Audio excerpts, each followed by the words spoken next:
Hey guys, welcome to the help screen, and this is how to play with friends in Clash Royale.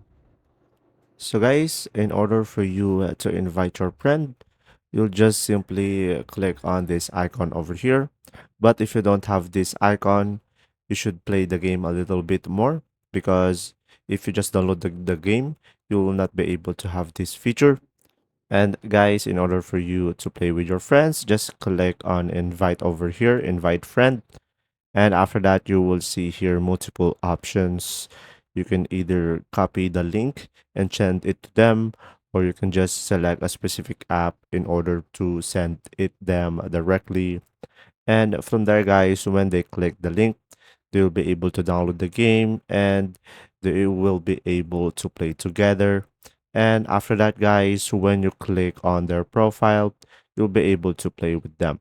And there you go. If this video was helpful, please like and subscribe. And thanks for watching. See ya.